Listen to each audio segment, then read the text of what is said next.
예, 안녕하세요. 이번 시간에는 어, 지난 시간에 이어 3부 인류의 통합부터 이야기하도록 하겠습니다. 역사의 화살. 신화와 허구는 사람들을 거의 출생 직후부터 길들여 특정한 방식으로 생각하고 특정한 기준에 맞게 처신하며 특정한 것을 원하고 특정한 규칙을 준수하도록 만들었다.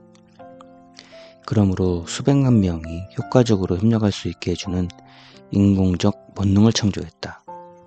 이런 인공적 본능 네트워크가 바로 문화다. 모든 문화는 나름의 전형적인 신념, 규범, 가치를 가지고 있지만 이들은 끊임없이 변화한다.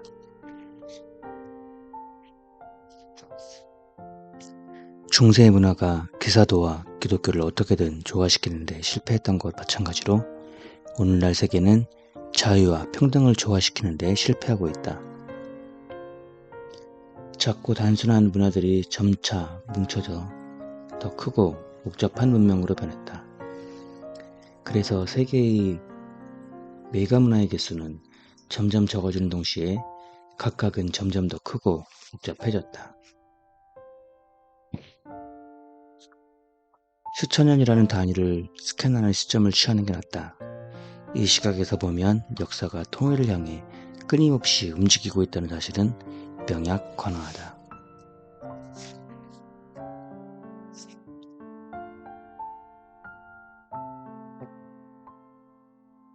인지영역을 시작으로 호모사피엔스는 이 점에서 점점 더 예외가 되어갔다.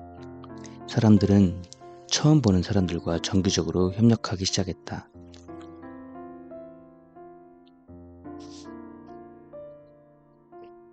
기원전 첫 밀레니엄 동안 보편적 질서가 될 잠재력이 있는 후보 3가지가 출현했다.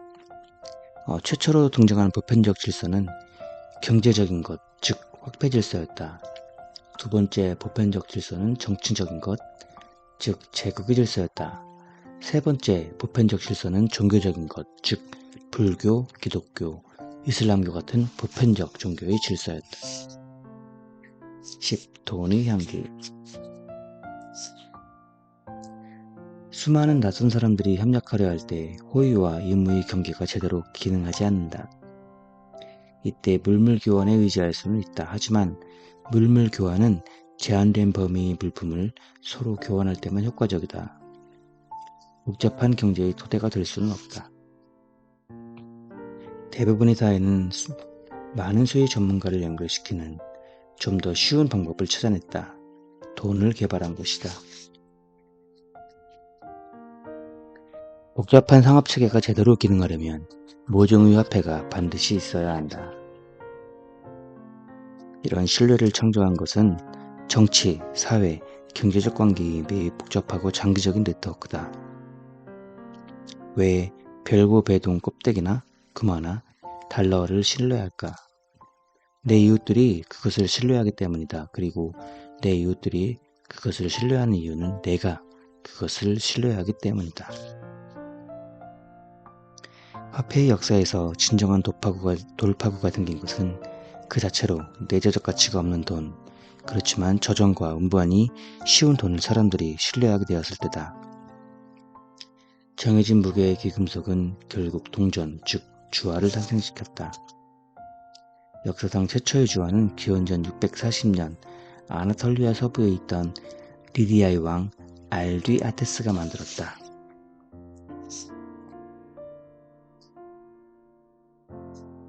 로마 주화에 대한 신뢰는 매우 강력해서 국경 바깥에서조차 사람들은 데나리우스 주화를 받았다. 데나리우스라는 이름은 주화를 포괄적으로 부르는 말이 되었다. 국경과 문화를 초월하는 단일 화폐 권역의 등장은 아프로아시아의 통일을 위한 기초, 결국에는 지구 전체를 단일 경제 권역으로 통합하는 기초를 놓았다. 모두 금과 은 이런 것들을 신뢰했다. 이런 공통의 신념이 없었다면 세계 무역망은 사실상 존재할 수 없었을 것이다. 돈은 인류가 지닌 관용의 정점이다. 돈은 언어나 국법, 문화 코드, 종교, 신앙, 사회적 관습보다 더욱 마음이 열려 있었다. 인간이 창조한 신뢰 시스템 중 유일하게 거의 모든 문화적 감각을 메꿀 수 있다.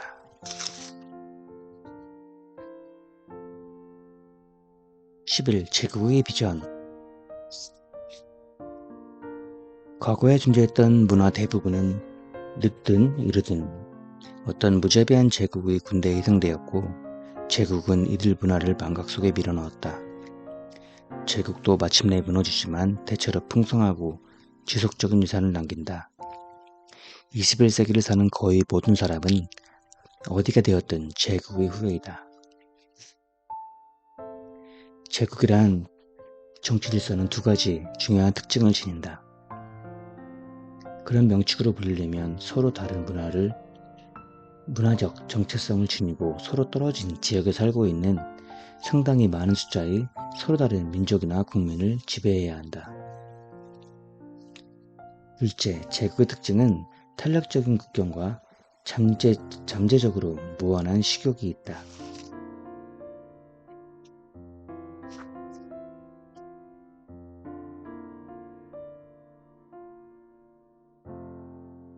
페르시아인들은 우리가 너희를 정복하는 것은 너희를 위해서다 라고 말했다. 키루스는 복속당한 사람들이 자신을 사랑하기를 바랐으며 페르시아의 신민이 된 것은 행운이라고 생각하기를 원했다. 사피엔스는 인간을 본능적으로 우리와 그들이 두 부류로 나눈다. 우리란 너와 나, 언어와 종교와 관습이 같은 사람을 말한다.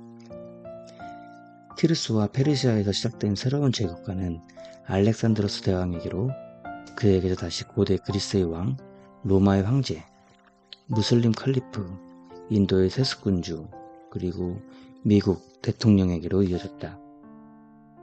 이처럼 자유로운 제국가는 제국의 존재를 정당화하고 피지배 민족들이 반란 시도를 무효화했으며 독립된 민족들이 제국주의 풍창에 대항하려는 시도까지 무효화했다.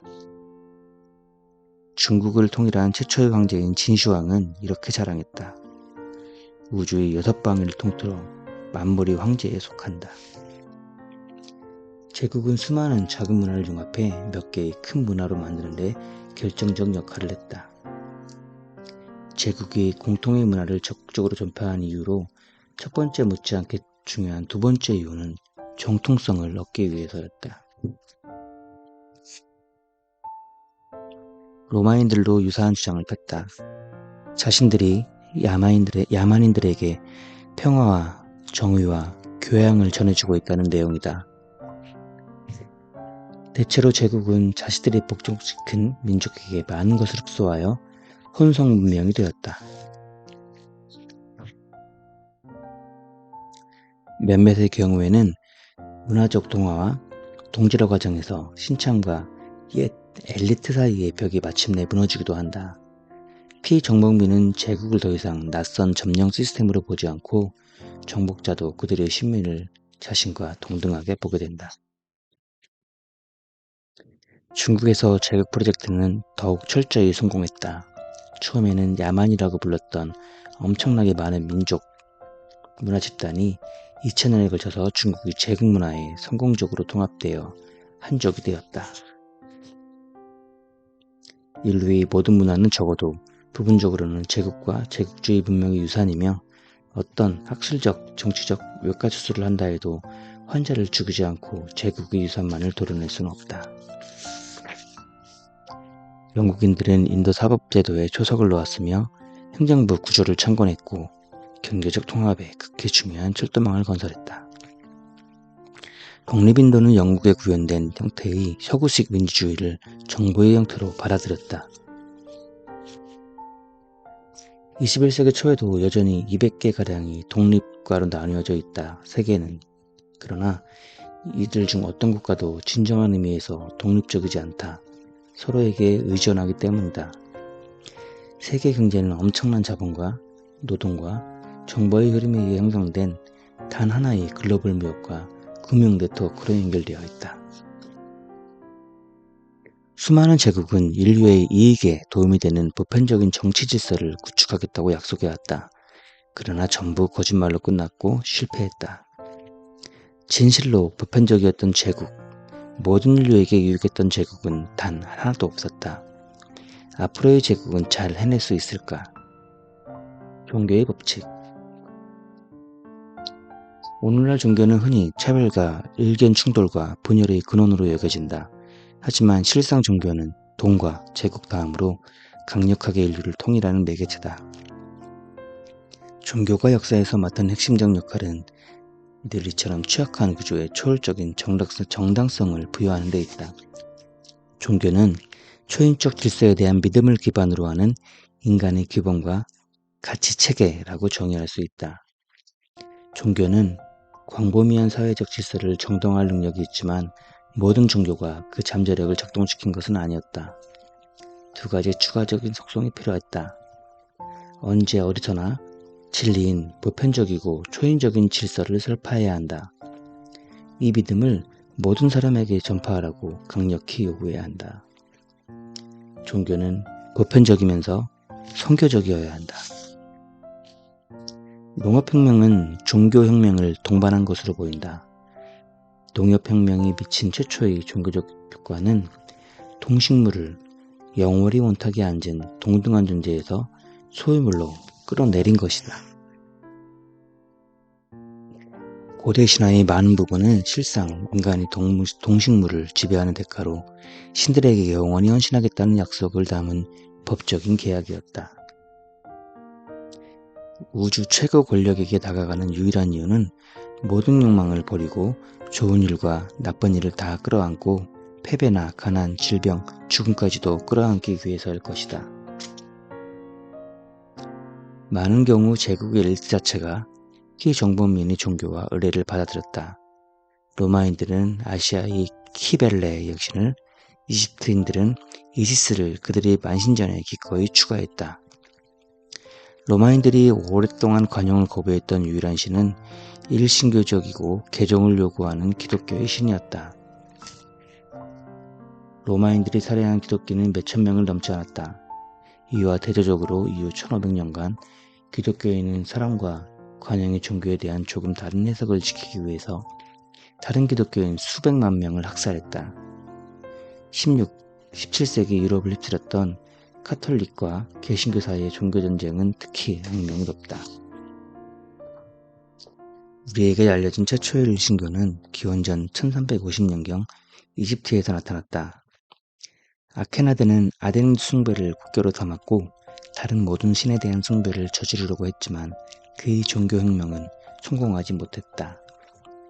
비약적 돌파구는 기독교와 함께였다. 유대교 분파에서 시작되었다. 사르스소의 바울은 만일 우주의 최고 권력이 관심과 편견을 지니고 있으며 수고롭게도 피와 살을 가진 존재로 화신하셔서 인류를 구원하려고 십자가에서 돌아가셨다면 이것은 유대인에게 뿐만이 아니라 만인에게 전파되어야 할 이야기이므로 예수에 대한 좋은 말씀, 복음을 전제로 세계로 전파할 필요가 있다고 추론했다. 바울의 주장은 비옥한 땅에 씨를 뿌렸다. 기독교인들은 모든 인류를 겨냥해 광범위한 선교활동을 조직하기 시작했다. 기독교의 성경은 7세기 아라비아 반도에서 출현한 또 다른 일신교의 모델이 되었다. 이슬람도 기독교와 마찬가지로 세상의 구석진 곳의 작은 분파로 시작했지만 기독교보다 더 이상하고 놀라운 업적을 이룩했다. 일신론자들은 자신들이 단 한 분밖에 없는 신의 모든 메시지를 갖고 있다고 믿었기 때문에 다른 종교를 도저히 인정할 수 없었다. 다신교는 일신교만 나은 것이 아니라 이신교도 나았다. 이신교는 1000년 이상 번성했다. 그의 교리는 세대에서 세대로 전해져 마침내 가장 중요한 이신교인 조로아스토교가 되었다. 조로아스토교는 고대 페르시아 아케메네 제국에서 중요한 종교였고 나중에 사산 제국의 공식 종교가 되었다. 이후 중동과 중앙아시아에서 발행한 거의 모든 종교에 중요한 영향을 미쳤으며 그노시스파와 마니교 등 여러 이신교의 영감을 불어넣었다. 사실 일신론은 역사에서 나타났듯이 일신론과 이신론, 다신론, 에미니즘산이 하나의 신성한 우산 밑에 뒤섞여 있는 만화경이다. 보통 기독교인은 이실론의 하느님만이 아니라 이실론적 악마, 다신론적 성자, 에메니즘적 유령을 모두 믿는다. 기원전 1000년 전부터 완전히 새로운 종류의 종교가 아프로아시아로 퍼져나가기 시작했다. 인도의 자이나교와 불교, 중국의 도교와 유교, 지중해 분주의 스토아 철학, 견해 철학, 에피쿠로스주의와 같은 승생 종교의 특징은 신을 섬기지 않는다는 점이다. 이들의 신조에 따르면 세상을 지배하는 초인적 질서는 신의 의지와 변덕이 아니라 자연 법칙의 소산이다.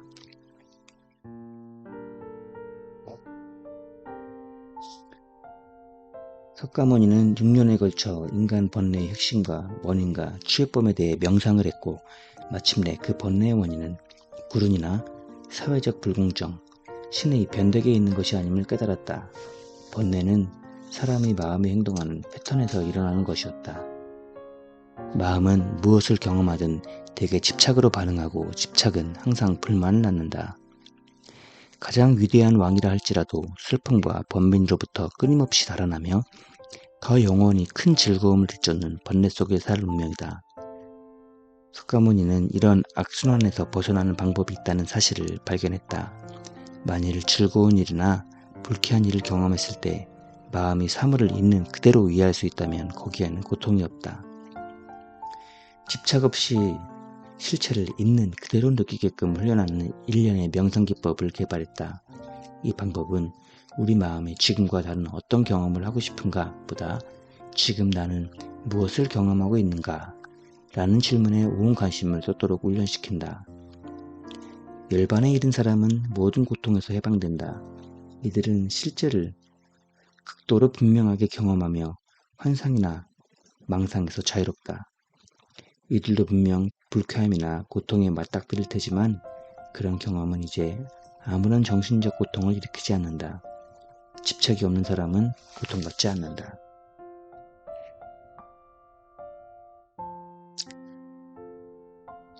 저는 자신의 가르침을 한 가지 법칙으로 요약했다. 번뇌는 집착에서 일어난다는 것. 번뇌에서 완전히 벗어나는 유일한 방법은 집착에서 완전히 벗어나는 데 있다. 집착에서 완전히 벗어나는 유일한 방법은 실제를 있는 그대로 경험하도록 마음을 훈련시키는 데 있다. 우리는 세상의 신념들을 신중심의 종교와 자연법칙을 기반으로 한다고 주장하는 신 없는 이데올로기의 두 종류로 나눌 수 있다. 자유주의적 인본주의가 개개인의 최대한 자유를 추구하는 데 반해 사회주의적 인본주의는 모든 인간의 평등을 추구한다. 사회주의적 인본주의는 자유주의적 인본주의와 마찬가지로 일신론의 토대 위에 건설되었다. 모든 인간이 평등하다는 사상은 모든 영혼이 하느님 앞에 평등하다는 일시진론적 확신의 개정판이다. 나치에 따르면 호모사피엔스는 이미 각기 고유한 자질을 지닌 여러 개의 다른 종족으로 나누었다. 그 중 하나인 아리아인은 최상의 자질을 자랑했다. 많은 사람이 인간 생물학에 대해서 우리의 해박한 지식을 이용해 초인간을 만드는 문제를 심사숙고하고 있다. 성공의 비결. 콘스탄티누 대제는 내란으로 갈기갈기 찍혔던 지난 세기를 돌아보면서 분명한 교리를 지닌 단일 종교를 믿으면 다양한 인종으로 구성된 제국을 통합하는 데 도움이 되지 않을까 하고 생각했던 것 같다. 일부 학자들은 로마가 지배했던 지중해 연안의 지리적, 유전적, 경제적인 뭔가가 필연적으로 일신론의 발행을 가져왔다고 주장한다. 역사가 절정론적이지 않다고 인정하는 것은 오늘날 대부분의 사람들이 믿는 민족주의, 자본주의, 인권이 우연에 불과하다고 인정하는 것과 마찬가지다. 역사는 결정론으로 설명될 수도 예측될 수도 없다. 역사는 카오스적이기 때문이다. 역사를 연구하는 것은 미래를 알기 위해서가 아니라 우리의 지평을 넓히기 위해서다. 우리의 현재 상황이 자연스러운 것도 필연적인 것도 아니라는 사실을 이해하기 위해서다. 그 결과 우리 앞에는 우리가 상상하는 것보다 더 많은 가능성이 있다는 것을 이해하기 위해서다. 가령 유럽인이 어떻게 아프리카인을 지배하게 되었을까를 연구하면 인종의 계층은 자연스러운 것도 필연적인 것도 아니며 세계는 달리 배열될 수 있었다는 사실을 깨달을 수 있다. 우리는 역사가 하는 선택을 설명할 수 없지만 그 선택에 대해 매우 중요한 발견을 할 수는 있다. 문화는 다른 사람을 이용하기 위해 일부 사람들이 꾸며낸 음모가 아니다. 그렇다기보다는 우연히 출현해서 자신이 가늠시킨 모든 사람을 이용하는 정신의 기생충에 더 가깝다. 성공적인 문화란 그 숙주가 되는 인간의 희생이나 혜택과 무관하게 스스로의 밈을 증진시키는 데 뛰어난 문화다. 역사의 역학은 인간의 복지를 향상시키는 방향을 향하고 있는 것은 아니다. 역사상 가장 성공한 문화가 반드시 호모사피엔스에게 가장 좋은 문화라는 생각은 근거가 없다. 진화와 마찬가지로 역사는 개별주 개체의 행복에 무관심하다. 1500년경 역사는 가장 중요한 선택을 했다. 인류의 운명뿐 아니라 아마 지구에 있는 모든 생명의 운명까지도 바꿀 선택이었다. 우리는 이것을 과학혁명이라 부른다. 역사는 무수히 많은 가능성들이 있는 드넓은 지평성을 갖고 있으며 그중 많은 가능성들은 영영 실현되지 않는다. 세대에서 세대를 거듭하면서 역사가 진행되지만 과학혁명을 비켜가는 흐름도 얼마든지 상상 가능하다. 기독교나 로마 제국, 금화가 없는 역사를 상상하는 게 이상할 것이 없는 것과 마찬가지로 말이다. 과학혁명 14. 무지의 발견. 지난 500년간 가장 눈에 띄는 단 하나의 결정적 순간은 1945년 7월 16일 오전 5시 29분 45초였다. 정확히 그때 미국 과학자들은 엘러모고도 사막에 첫 원자폭탄을 터뜨렸다. 인류의 역사의 진로를 변화시키는 능력뿐 아니라 역사를 끝장낼 능력도 가지게 되었다. 지난 5세기 동안 인류는 과학 연구에 투자하면서 스스로의 능력을 증가시킬 수 있을 것이라고 점차 믿게 되었다. 과학혁명은 지식혁명이 아니었다. 무엇보다 무지의 혁명이었다. 과학혁명을 출범시킨 위대한 발견은 인류는 가장 중요한 질문들에 대한 해답을 모른다 라는 발견이었다. 현대문화는 이전 어떤 문화보다 더욱 폭넓게 기꺼이 무지문화를 받아들여왔다. 현대의 사회 질서를 지탱해준 요인 중 하나는 기술과 과학적 연구 방법에 대한 거의 종교적인 믿음의 확산이었다. 이것은 절대 진리에 대한 믿음을 어느 정도 대체했다. 오늘날 무게중심은 옛 전통을 연구한다기보다는 새로운 관찰과 실험을 하는 쪽으로 옮겨갔다. 현대의 관찰이 과거의 전통과 배치되는 경우 우리는 관찰의 우선권을 부여한다. 과학자들이 뉴턴의 법칙에 잘 들어맞지 않는 소수의 관찰 결과와 마주친 것은 19세기 말이 되어서였고 그런 관찰은 물리학의 새로운 혁명으로 이루어졌다. 상대성 이론과 양자역학이었다.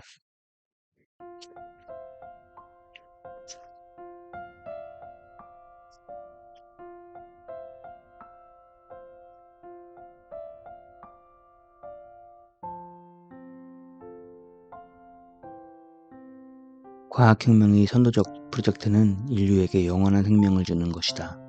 설령 죽음의 정복이 먼 목표로 보인다 할지라도 우리는 불과 몇 세기 전까지 상상조차 할 수 없는 일을 이미 달성했다. 19세기까지만 해도 최고의 의사들조차 어떻게 하면 간염을 방지하고 조직의 부패를 막는지 알지 못했다. 야전병원 의사들은 병자들이 사지에 사소한 부상을 입었을 때조차 괴조가 두려워 손과 다리를 늘상 절단했다. 워털루 전투 이후 2세기 동안 상황은 상상할 수 없을 정도로 바뀌었다. 알약, 주사, 복잡한 수술이 수많은 질병과 부상에서 우리를 구했다. 우리는 한때 피할 수 없어 사망 선고에서 해방되었다.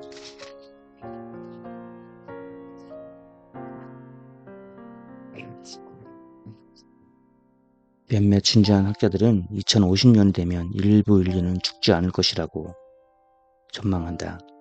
길가메시 프로젝트가 성공하든 그렇지 않든 역사적 관점에서 볼 때 근대 후의 종교와 이데올로기 대부분이 죽음과 사후세계를 방정식 바깥으로 이미 제쳐놓았다는 점은 대단히 흥미롭다. 우리의 문화의 다른 모든 면과 마찬가지로 과학은 경제적, 정치적, 종교적 이해관계에 의해 형성된다.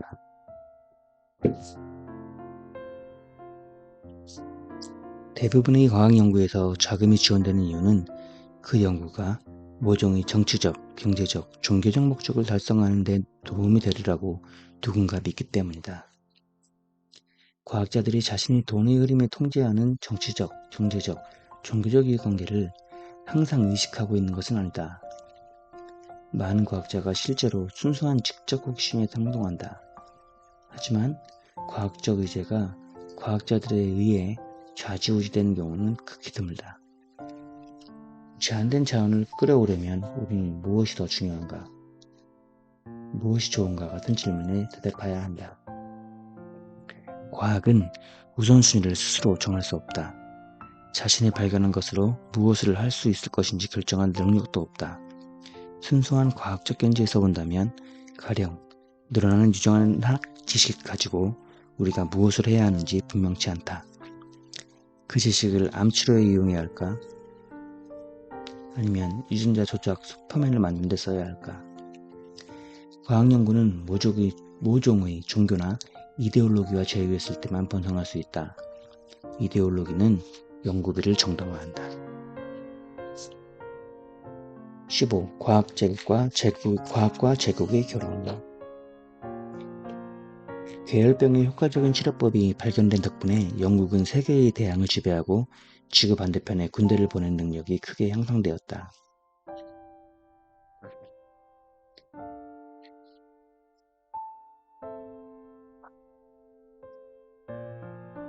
쿡은 자신이 발견한 수많은 섬과 육지에 대해서 영국의 소유권을 주장했는데 대표적인 것이 호주였다. 쿡의 탐사대는 영국이 남서태평양을 점령하고 호주, 태즈메니아, 뉴질랜드를 정복하고 수백만 명의 유럽인이 새로운 식민지에 전착하며 그곳의 토착 문화를 파괴하고 원주민 대부분을 박멸한 기초를 닦아주었다. 쿡의 배는 군대의 보호를 받은 과학 탐사대였을까? 아니면 소수의 과학자가 따라붙은 군사 원정대였을까? 세계의 권력이 유럽으로 이동한 것은 1750년에서 1850년 사이에 이르렀다. 이때 유럽인들은 일련의 전쟁에서 아시아 강국들에게 모욕을 안기고 그 영토의 많은 부분을 점령했다. 어떻게 유러시아 변방에 있던 이들은 그 오지에서 뛰쳐나와 전 세계를 정복할 수 있었을까? 보통 그 공의 큰 부분을 유럽 과학자들에게 돌린다.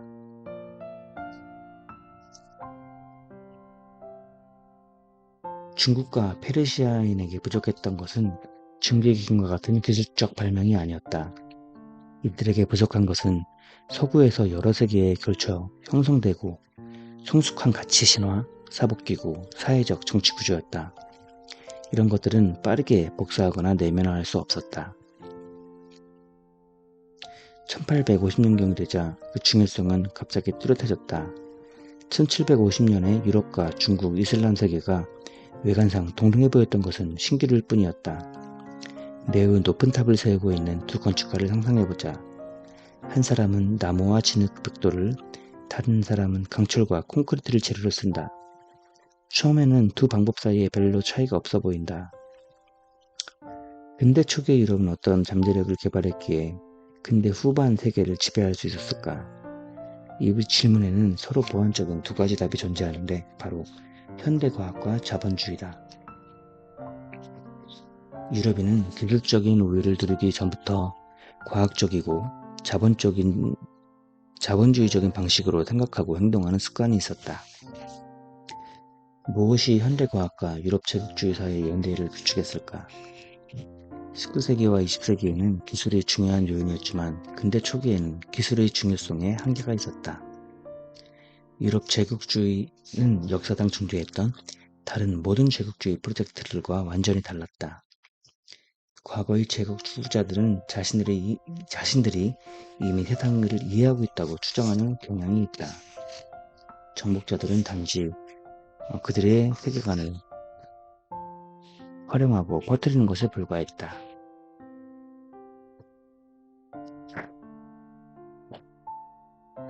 많은 학자들은 중국 명왕조의 정화제독이 벌인 대항해가 유럽인들이 발견의 항해를 예고했으며 그 못지않은 성취였다고 주장한다. 정화제독은 1405년부터 1433년까지 7차례에 걸쳐 대함대를 이끌고 중국에서 인도양의 먼 곳까지 항해했다. 가장 규모가 컸던 함대는 300척이었다. 하지만 그 둘 사이에는 중대한 차이가 존재했다. 정화제독은 대항을 탐험하고 각국으로 하여금 중국에게 조공을 바치게 만들었다. 하지만 그는 자신이 방문한 나라를 정복하거나 식민지로 삼으려고 하지 않았다. 더구나 정화의 원적은 중국의 정치문화에 깊이 뿌리내린 것이 아니었다. 1430년대 베이징의 지배 파벌이 바뀌자 새로 등장한 거물들은 갑자기 작전을 중단시켰다. 유럽인들이 이례적인 점은 탐험과 정복의 야망이 어느 누구와도 비견할 수 없이 탐욕스러웠다는 점에 있었다.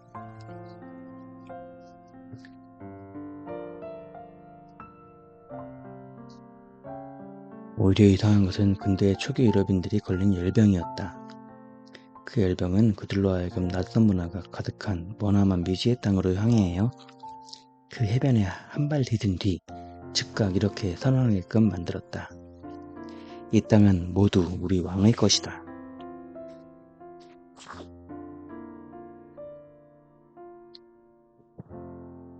코르테스가 베라크루스 항해에 상륙한 지 1세기 만에 아메리카 원주민의 수는 90%가량 줄었다. 주로 침략자들과 함께 유입된 생소한 질병 탓이었다.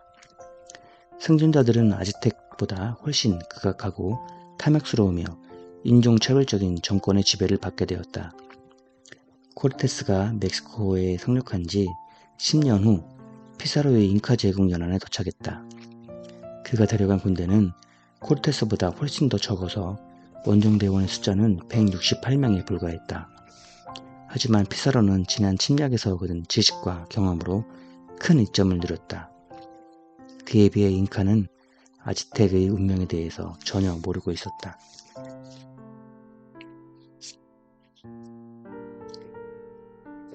터크인이나 중국인들이 너무 먼 곳에 있다거나 기술적, 경제적, 군사적 수단이 부족했던 것은 아니다. 1420년대 정화제독은 동아프리카까지 보냈던 자원이면 아메리카까지 도달하기 충분했을 것이다. 중국인들은 그저 관심이 없었다. 아메리카를 보여주는 최초의 중국 지도는 1602년 발행되었는데 이조차도 유럽 선교사들이 한 일이었다. 인도에 부임하는 영국 장교들은 길게는 3년간 콜카타 대학에서 공부해야 했다. 여기서 영국과 힌두법, 무슬림법을 그리고 그리스어와 라틴어와 함께 산스크리트어, 우르두어, 페르시아어를 수학, 경제학, 지리학과 함께 타밀, 벵골, 힌두스탄 문화를 배워야 했다. 윌리엄 점스나 헨리 놀리슨 같은 사람들의 업적 덕분에 유럽 정복자들은 자신의 제국을 매우 잘 알았다. 근대 유럽인들은 새로운 지식을 얻는 것은 언제나 선이라고 믿게 되었다.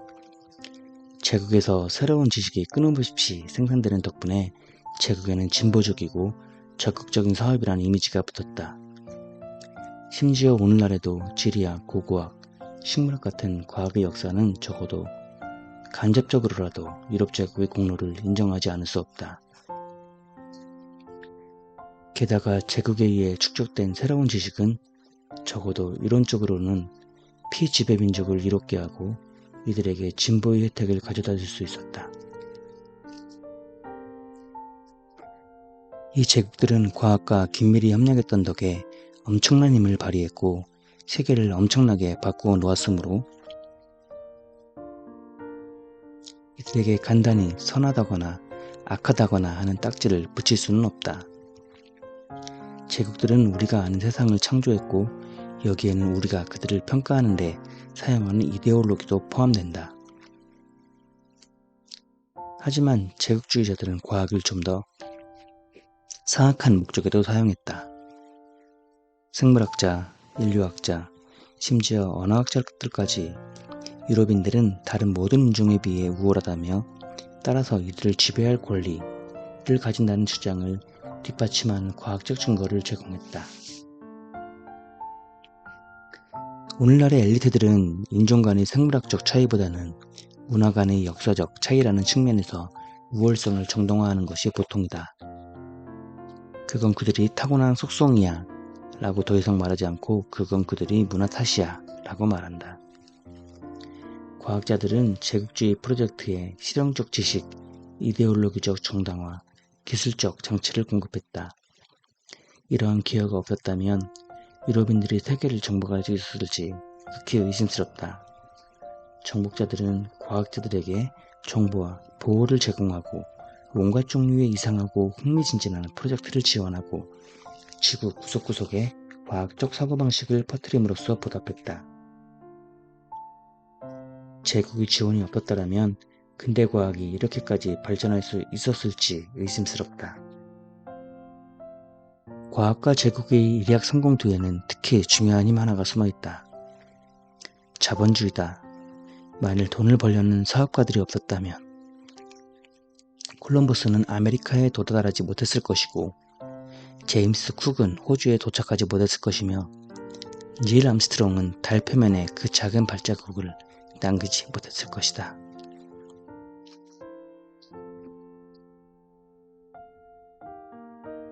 16. 자본주의의 교리. 돈은 제국 건설과 과학진흥에 필수적이었다. 현대사회에서 군대건, 대학 연구실이건 은행 없이는 유지 자체가 안 된다.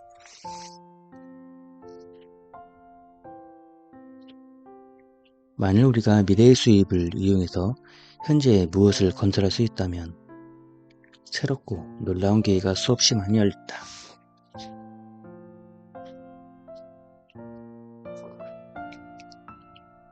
진보는 우리가 스스로의 무지를 인정하고 연구에 자원을 투자한다면 나아질 수 있다는 인식을 기반으로 한다. 지난 500년간 진보라는 아이디어는 사람들로 하여금 미래를 점점 더 신뢰하게 만들었다. 신뢰는 신용을 창조했고 신용은 현실 경제를 향상시켰으며 성장은 미래에 대한 신뢰를 강화하고 더 많은 신용을 향한 길을 열었다. 스미스의 이론에서 사람들은 이웃의 것을 빼앗아서 부자가 되는 것이 아니라 전체 파이의 크기를 늘림으로써 부자가 된다. 파이가 커지면 모두에게 이익이 된다. 따라서 부자는 사회에서 가장 쓸모있고 인정 많은 사람이다. 모두에게 이익이 되도록 성장의 바퀴를 돌리는 사람이기 때문이다. 새로운 자본주의 교리에서 가장 신정한 1계율은 생산에 따른 이유는 생산 증대를 위해 재투자되어야 된다. 이다. 양의 공급이 무한정 확대될 수 있다고 믿는 늑대 사회가 있다면 그것은 엄청난 멍청이들의 사회일 것이다. 그럼에도 인류의 경제는 근현대 기간 내내 어찌하여든 계속 기하급수적으로 성장해 왔는데 이것은 오로지 과학자들이 몇 년마다 한 번씩 새로운 발견이나 장치를 들고 나온 덕분이었다. 예를 들면 아메리카 대륙, 내연기관, 유전자 복제 이런 것들이다. 중국, 인도, 무슬림 세계의 사회정치 체계에서 신용이 수행한 역할은 부차적이었다. 이스탄불, 이스파한, 델리와 베이징의 상인들과 은행가들은 자본주의자처럼 생각했을지는 몰라도 궁정과 성체에 있는 왕과 장군들은 상인이 상업적 사고하는 방식을 경멸하는 경향이 있었다. 유럽에서는 왕과 장군들이 점차 상인의 사고방식을 따르기 시작했고 결국 상인과 은행가가 지배 엘리트가 되었다. 유럽의 세계정복 자금은 세금보다는 신용대부로 조달되는 경우가 점점 늘어났다. 이들의 주된 야망은 투자를 통해 최대 수익을 올리는 것이었다.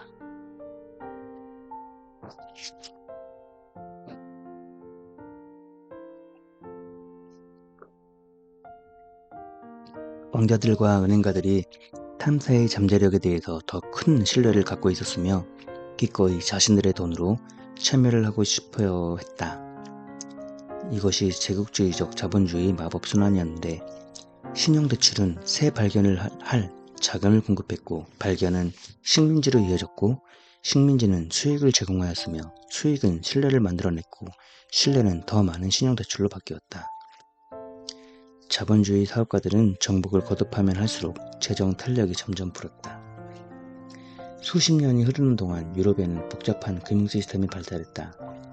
아주 짧은 시간 내에 많은 액수의 신용대출을 받아서 이를 민간기업이나 정부에 맡기는 시스템이었다. 군대와 선단 덕분에 네덜란드는 세계 무역로를 장악해서 막대한 수익을 올릴 수 있었고 그 이익으로 대출을 갚았으며 그 덕분에 신용도는 더 높아졌다. 암스테르담은 유럽에서 가장 중요한 항구뿐만 아니라 대륙의 금융메카로 급성장했다.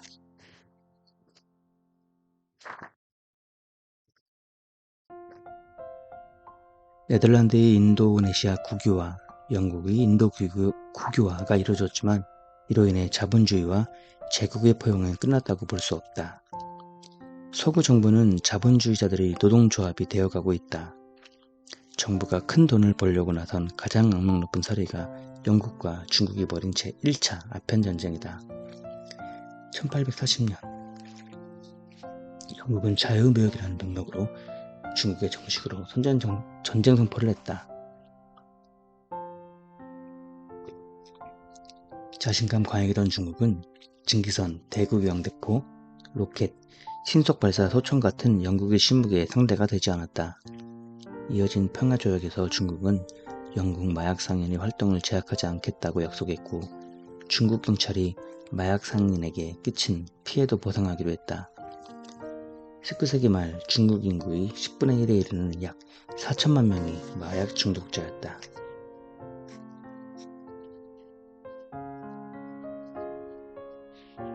모든 정치적 편견에서 자유로운 시장 같은 건 원래 없는 법이다. 가장 중요한 경제적 자원은 미래에 대한 믿음인데 이 자원은 도둑들과 사기꾼들에 의해 끊임없이 유혹당하고 있다. 시장은 그 자체만으로 사기, 도둑질, 폭력으로부터 스스로를 보호할 수 없다. 속임수를 제재하는 법을 만들고 그 법을 집행할 경찰, 법원, 교도소를 설립하고 지원함으로써 신뢰를 보장하는 것은 정치체계가 할 일이다. 자본주의는 차가운 무관심보다 탐욕 때문에 수백만 명을 살해했다. 대서양도의 무역은 아프리카인에 대한 인종적 증오에서 생긴 것이 아니다. 주식을 구매한 개인이나 그것을 판매한 중개인, 노예 무역회사의 경영자는 아프리카인에 대해 거의 생각해 본 적이 없다. 영국 동인도에서는 벵골인 1천만 명의 삶보다 자기 자신의 이익에 신경을 더 썼다. 지구 한켠에서 현대 경제가 성장하는 데는 수없이 많은 범죄와 악행이 뒤따랐다. 자본주의는 오직 자본주의자만이 운영할 수 있는 세계를 창조했다. 기원전 8500년의 사람은 농업혁명에 통한의 눈물을 흘렸을 수 있지만 농업을 포기하기에는 너무 늦어버렸다. 이와 비슷하게 우리는 자본주의를 좋아하지 않을 수도 있지만 그것 없이 살 수 없다. 우리가 인내심을 더 많이 가져야 한다는 것이다. 자본주의자들은 천국이 눈앞에 왔다고 약속한다. 성과가 평등하게 분배되는 일은 영영 없겠지만 모든 남자와 여자 어린이를 만족시킬 만큼 충분히 돌아갈 것이다. 모든 파이에는 원자재와 에너지가 필요하다. 어두운 결말을 예언하는 사람들은 호모사피엔스가 조만간 우리 지구의 원자재와 에너지를 고갈시킬 것으로 경고한다. 그러면 어떻게 될까? 17. 산업의 바퀴. 현대 경제가 성장할 수 있는 것은 우리가 미래를 신뢰하는 덕분이다. 자본주의자들이 이윤을 생산해 재투자할 의사가 충만하기 때문이다. 역사를 통틀어 인간이 행한 거의 모든 일은 근력을 바탕으로 했고 그 근원은 식물이 포획한 태양에너지에 있었다. 수십 년 동안 영국 기업가들은 증기기관의 효율성을 계산했고 이것을 갱도에서 끄집어내고 실을 잡고 천을 짜는 기계에 연결했다. 덕분에 섬유 생산의 혁명이 일어나서 싼 값에 점점 더 많은 양을 생산할 수 있게 되었다. 눈 깜짝할 사이에 영국은 세계의 공장이 된 것이다. 내연기관은 불과 한 세대 남짓해 인간의 운송수단의 혁명을 가져왔으며 석유를 액체 정치 권력으로 바꿔놓았다. 산업혁명의 핵심은 에너지 전환의 혁명이었다. 우리가 사용할 수 있는 에너지에는 한계가 없다는 사실을 산업혁명은 되풀이해서 보여주었다. 불과 몇십 년마다 새로운 에너지원이 발견되었고 그 덕분에 우리가 사용할 수 있는 에너지의 총량은 계속 늘었다. 산업혁명은 값싸고 풍부한 에너지와 값싸고 풍부한 원자재라는 전대미문의 조합을 내놓았다. 그 결과 생산성이 폭발적으로 증가했다. 그 성장은 농업에서 가장 먼저 느껴졌다. 하지만 산업혁명은 무엇보다 제2차 농업혁명이었다.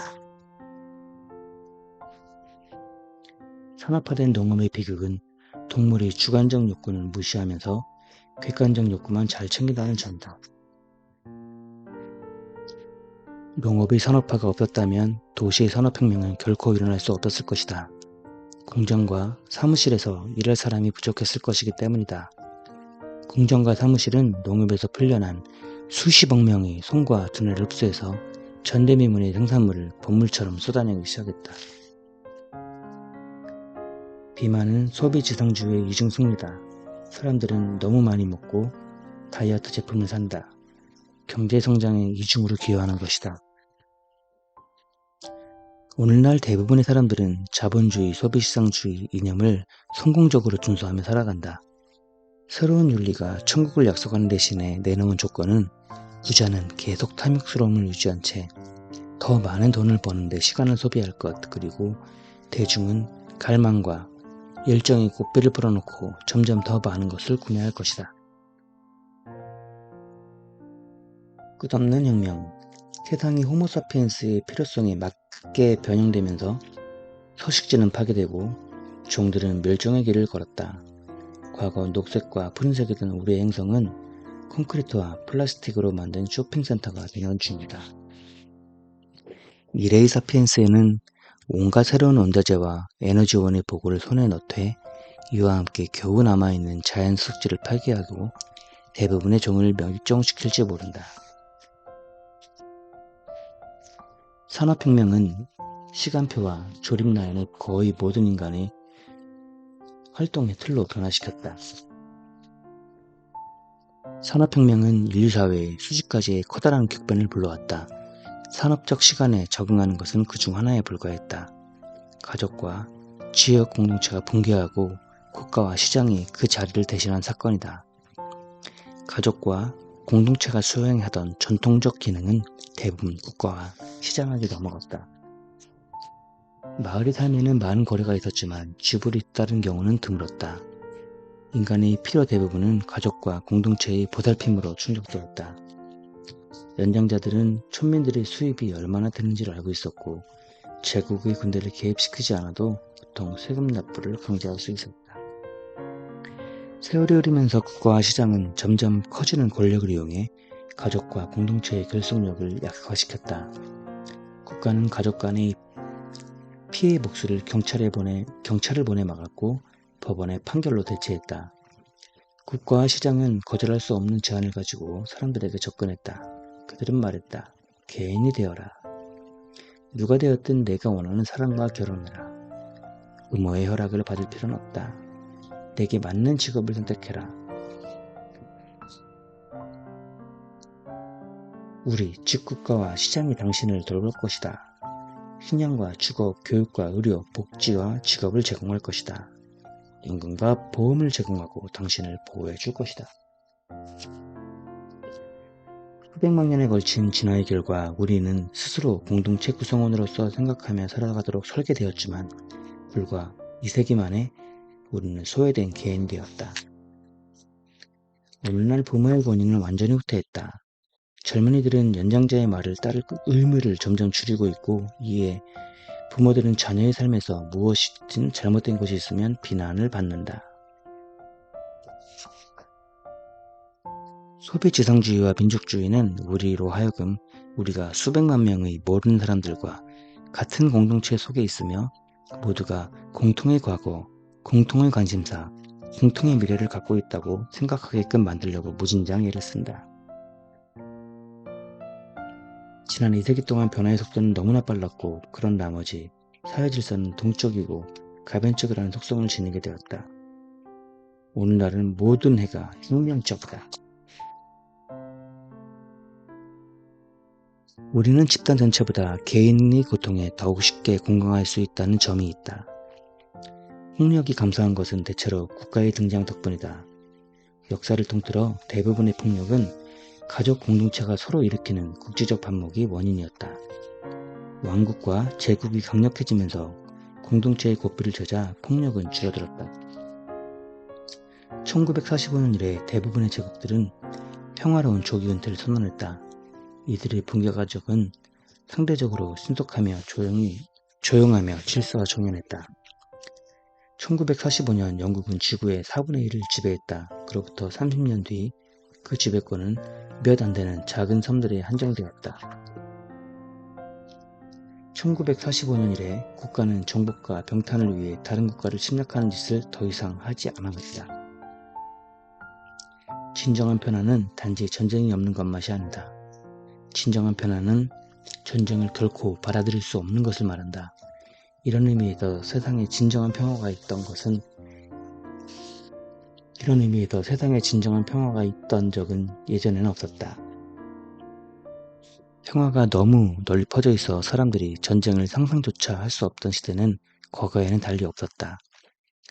첫 번째이자 다른 무엇보다 전쟁의 대가가 극적으로 커졌다. 모든 평화상을 종식시킬 노벨 평화상은 원자폭탄을 개발한 로버트 오펜하이머와 그의 동료들에게 주어져야 할 것이다. 핵무기는 초강대국 사이 전쟁을 집단 자살로 바꿔놓았으며 군대의 힘으로 세계를 지배하려는 시도를 불가능하게 만들었다. 둘째, 전쟁의 비용이 치솟은 반면 그 이익은 작아졌다. 전쟁의 이익이 전만 못해진 데 비해 평화는 과거 어느 때보다 수익이 좋아졌다. 현대 자본주의 경제에서 대외교육과 투자는 매우 중요해졌다. 그러므로 평화는 훌륭한 배달의 이익을 담당한다. 마지막 요인은 세계 정치 문화에 지각 변동이 있다는 점이다. 역사상 많은 엘리트들은 예컨대 훈족장, 바이킹 귀족, 아즈텍 사제는 전쟁을 긍정적인 선으로 보았다. 우리 시대는 평화를 사랑하는 엘리트가 세계를 지배하는 역사상 최초의 시대이다. 세 요인 사이에는 양의 되먹인 고리가 존재한다. 핵무기에 의한 대략학살 위협은 평화주의를 육성한다. 평화주의가 퍼지면 전쟁이 물러가고 무역이 번창한다. 무역은 평화 수익과 전쟁 비용을 모두 늘린다. 대부분의 국가들이 더 이상 전면전을 벌이지 않는 이유는 단지 그들이 이제 독립적이지 못하기 때문이다. 우리는 천국과 지옥으로 나뉘는 갈림길에 서 있다. 한쪽으로 난 문과 다른 쪽으로 열린 입구 사이에서 초조하게 오락가락하고 있다. 역사는 우리의 종말에 대해서 아직도 결정을 내리지 않고 있으며 일련의 우연들은 우리를 어느 쪽으로 굴러가게 만들 수 있다.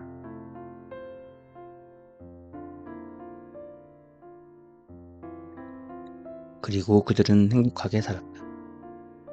현대 이데올로기와 정치 프로그램 대부분은 무엇이 진정한 인간을 행복하게 하는가에 대해서 거의 모른다. 만일 경제성장과 자립이 사람들을 행복하게 만들지 않는다면 자본주의의 이점은 무엇일까? 행복의 장기적 역사를 연구한 사람은 드물지만 거의 모든 학자와 보통 사람이 여기에 대한 막연한 선입견을 가지고 있다. 흔히들 역사가 지속되는 기간 동안 인간의 능력은 계속 커졌다고 생각한다.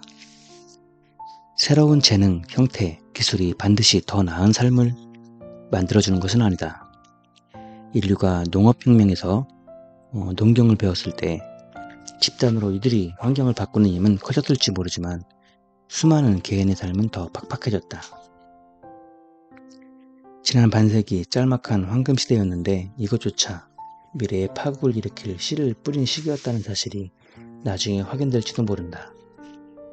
지난 몇십 년간 우리는 지구의 생태계적 균형을 수없이 많은 새로운 방법으로 교란해왔으며 이것이 끔찍한 결과를 빚고 있는 중인 듯하다. 지구 전체의 행복을 평가할 때 오로지 상류층이나 유럽인이나 남자만을 대상으로 하는 것은 잘못이다. 인류만의 행복을 고려하는 것도 마찬가지로 잘못일 것이다. 심리학자들과 생물학자들은 무엇이 실제로 사람들을 행복하게 만드는가를 과학적으로 연구하는 도전에 나섰다. 그것은 돈일까, 가족일까, 유전일까, 독성일까? 과제의 첫 단계는 무엇을 측정해야 하는지를 규정하는 것이다. 행복에 대해서 일반적으로 받아들여진 정의는 주관적 안녕이다. 흥미로운 결론 중 하나는 돈이 실제로 행복을 가져다 준다는 것이다. 하지만 이는 어느 정도까지만이며 그 정도를 넘어서면 돈은 중요치 않다. 더 세련된 차를 사고 저택 같은 집으로 옮기고 시바스 리갈 12년 산 대신에 밸런타인 30년을 마시는데 익숙해지겠지만 이 모든 것은 머지않아 예의가 아닌 일상이 되어버릴 것이다. 흥미로운 발견은 질병과 행복 간의 관계이다. 병이 더 나빠지지만 않는다면 사람들은 새로운 환경에 적응한다. 이들이 평가하는 주관적 행복은 건강한 사람들과 같은 수준이다. 좋은 결혼은 행복과 나쁜 결혼은 불행과 매우 밀접한 연관이 있다는 사실은 각종 연구에서 거듭 확인되고 있다. 이것은 경제적 조건은 물론이거니와 신체적 조건과도 상관없다. 무일푼의 병자라도 사랑하는 배우자, 헌신적 가족, 따뜻한 공동체의 보살핌을 받는 사람은 소외된 억만장자보다 행복감이 높다. 무엇보다 중요한 사실은 행복이 문화, 건강, 심지어 공동체 같은 객관적 조건에 전적으로 좌우되는 것은 아니라는 점이다. 행복은 객관적인 조건과 주관적인 기대 사이의 상관관계에 의해 결정된다. 예언자, 시인, 철학자들은 수천 년 전부터 가진 것에 만족하는 것이 원하는 것을 더 많이 갖는 것보다 훨씬 더 중요하다는 사실을 알고 있었다.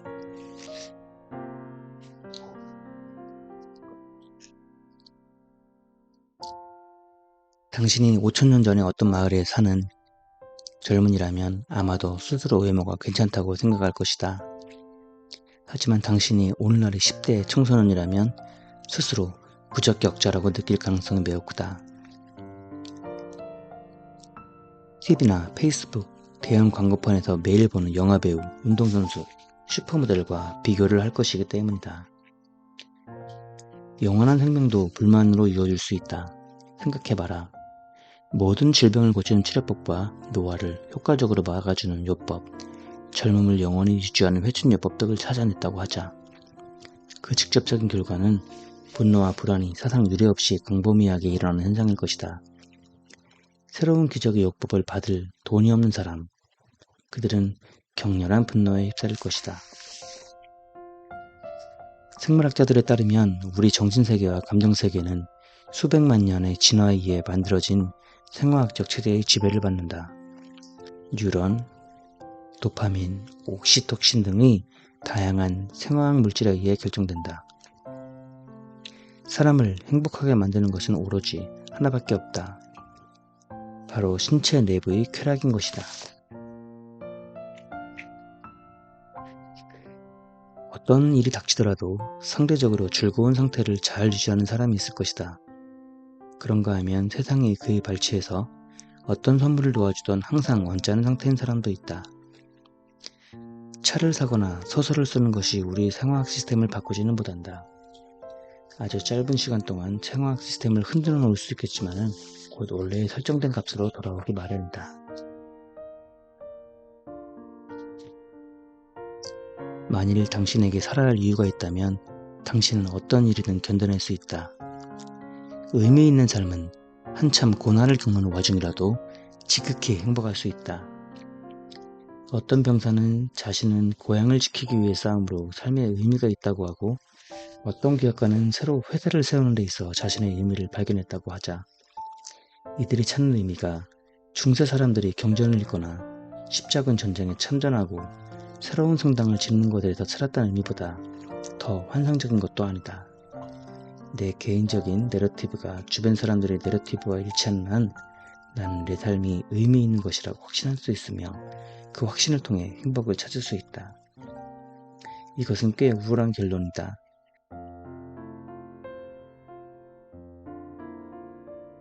행복에 대한 불교의 접근 방식은 생물학적 접근 방식과 기본적 통찰의 측면에 일치한다. 즉, 행복은 외부의 세계의 사건에서 오는 것이 아니라 신체 내부에서 일어나는 과정의 결과라는 것이다.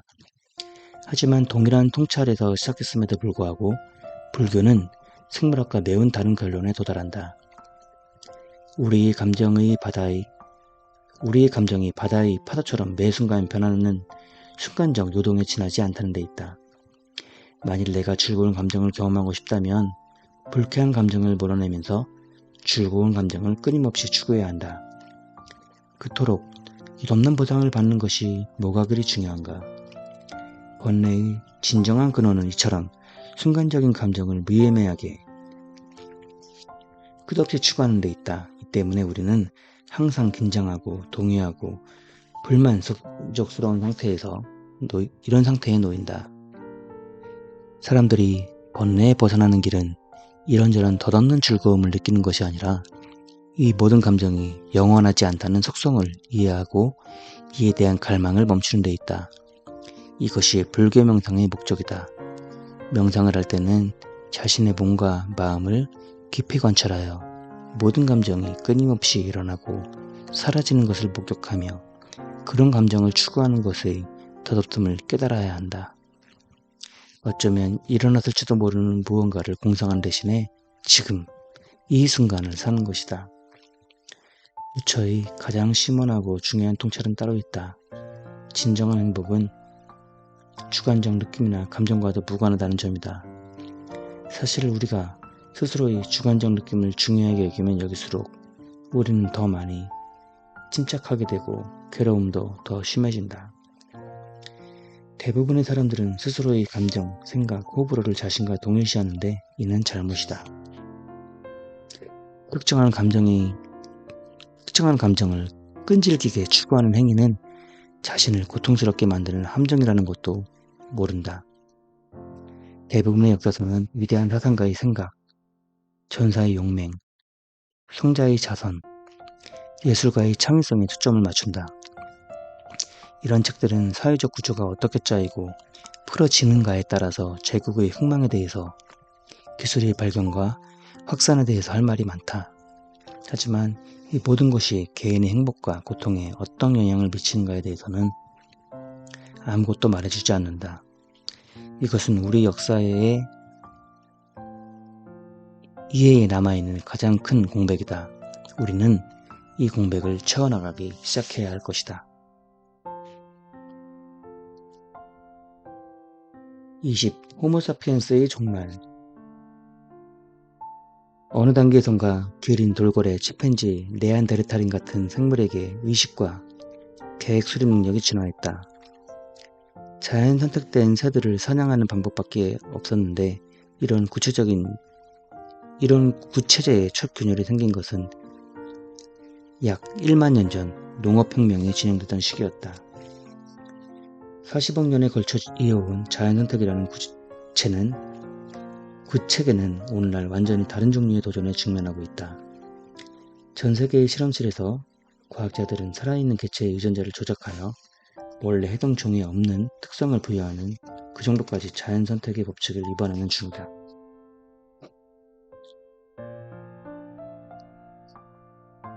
지난 40억 년이 자연선택의 기간이었다면 이제 지적인 설계가 지배하는 우주적인 새 시대가 열리려고 하고 있다. 네안데르탈인 유전자 프로젝트가 완성되었으니 복원한 DNA를 사피엔스의 난자에 이식할 수 있고 그러면 지난 3만 년 이래 처음으로 네안데르탈인이 아기를 만들 수 있다고 주장했다. 유전자들이 조작하기를 원하는 대상은 생존한 계통에 국한되지 않는다. 하지만 네안데르탈인에서 그칠 이유가 어디 있겠는가? 하느님이 제도판으로 돌아서 보니 보다 나은 사피엔스를 설계하지 않을 이유가 없다.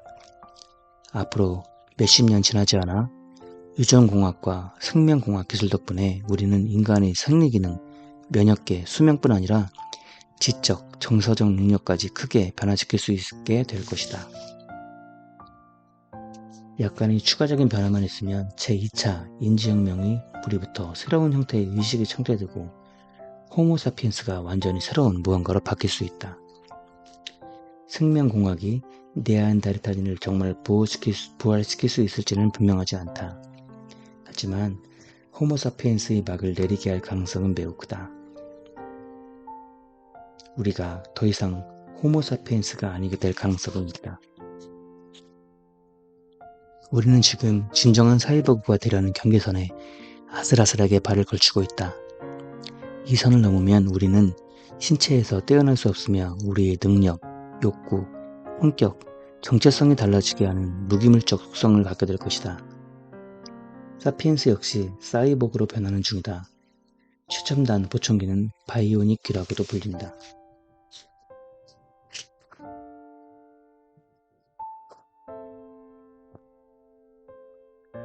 현재 진행되는 프로젝트 중에 가장 혁명적인 것은 뇌와 컴퓨터를 직접 연결하는 방법을 고안하려는 시도다. 만일 뇌가 집단적인 기억에 접촉할 수 있게 되면 인간의 기억, 의식, 정체성에는 어떤 일이 일어날까? 마음이 집단으로 연결되면 자아나 성 정체성 같은 개념은 어떻게 될까? 어떻게 스스로를 알고 자신의 꿈을 쫓을까? 그 꿈이 자신의 마음속이 아니라 모종의 집단 꿈 저장소에 존재한다면 말이다. 생명의 법칙을 바꾸는 제3의 방법은 완전히 무생물적인 존재를 제작하는 것이다. 대표적인 예는 독립적인 진화를 겪을 수 있는 컴퓨터 프로그램이다.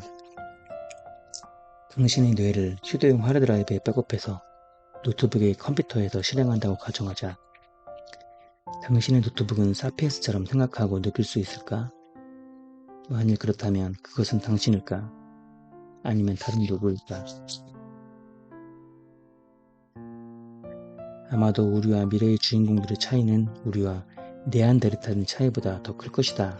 적어도 우리와 네안데르탈인은 같은 인간이지만 우리의 후계자들은 신과 비슷한 존재일 것이다. 우리는 새로운 특이점에서 빠른 속도로 접근하고 있는지 모른다.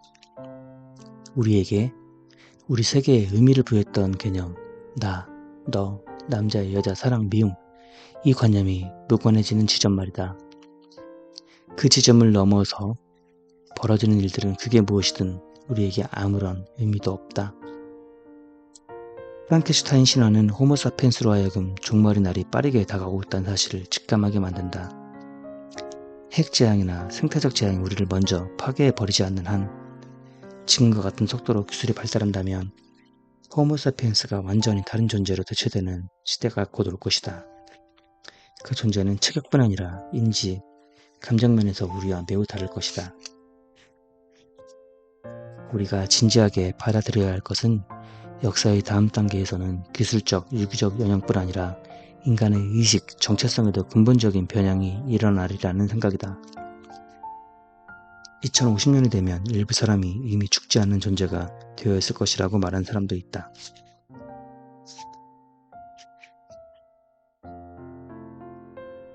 우리가 여기서 이대로 브레이크를 밟고 호모사피엔스를 다른 종류의 존재로 업그레이드하는 과학 프로젝트를 중단하리라고 생각하면 순진한 착각이다. 길가메시 프로젝트가 과학의 주력 상품인 이유가 여기에 있다. 길가메시 프로젝트는 과학이 하는 모든 일을 정당화하는 구실을 한다. 우리는 머지않아 스스로의 욕망 자체도 설계할 수 있을 것이다. 그러므로 아마 우리가 마주하고 있는 진정한 질문은 우리는 어떤 존재가 되고 싶은가가 아니라 우리는 무엇을 원하고 싶은가 일 것이다. 이 책을 다 읽고 생각해 봅니다. 우리는 어떤 존재인가? 사피엔스 이 책은 인류의 역사서인 동시에 우리는 어떤 존재인가에 대해서, 아니 우리는 어떤 존재가 되어야 하고 어떤 마음가짐을 가져야 하는지를 이야기합니다. 이 책의 반전은 마지막 부분에 있어서는 철학사가 된다는 점으로 보입니다. 행복의 정의를 생각해 봅니다. 열반일까요? 끊임없이 공급받는 호르몬일까요? 우리의 2차 인지혁명은 언제일까요? 사실은 2차 인지혁명은 이미 시작되었고 3차 또는 4차 인지혁명으로 가는 것 같기도 합니다. 우리가 영화에서 보았던 대부분이 미리 현실이 될 것이고 영화에서조차 상상하지 못했던 일도 현실이 될 것 같습니다. 우리는 우리 인류를 신성시하고 존중하며 일반화하고 있는 것 같습니다. 과거 크레만 용인 이후 현생의 인류까지 변화는 앞으로 벌어질 200년 동안의 변화에 비하면 그 자체가 되지 않을 것 같습니다. 이는 축복일까요? 아니면 재앙일까요? 정답은 없습니다. 옳고 그름도 없다고 생각합니다. 중요한 것은 벌어질 일이라는 것이고 인정해야 한다는 것입니다. 너무나도 당연한 수순입니다. 이런 초인류가 온다면 이 다음에 초인류는 무엇일까요? 아마 그 수준은 초인류만이 상상할 수 있으리라 생각이 됩니다. 7만 년 전부터 현재까지 수많은 사건들, 농업, 과학, 전쟁, 의술 등은 객관적 아니 인간의 입장에서 보면 물질적인 부분에 있어서는 풍요롭게 한 것은 맞는 것 같습니다. 하지만 불교라는 행복에 있어서는 재앙이었고 아직도 진행 중입니다. 우리는 경험해야 합니다. 지구의 생명들에게 반성하는 마음을 가져야 할 것 같습니다. 우리는 동물을 가축화할 권리가 없습니다. 우리 인간이 편한고자 하는 논리는 우리만의 착각일 뿐입니다. 우리보다 진화한 신생물이 나와서 우리를 가축화할 수도 있고 아니 어쩌면 이미 우리는 가축화되어 있는지도 모르겠습니다. 사피엔스, 이 책은 메타인지 차원에서 인류라는 종을 일깨워줍니다. 모든 것의 시작은 정확한 메타인지입니다. 현 시대의 흐름을 이해하고 결국은 준비를 해야 할 수밖에 없을 것 같습니다. 급변하는 인류 사회에 조금이라도 더 유리한 고지를 점령하도록 셋셀피에 투자해야 할 것입니다. 정말로 궁금합니다. 건강하게 오래 살아서 초인류를 보고 가능하다면 되어보고 싶기도 합니다. 신세계를.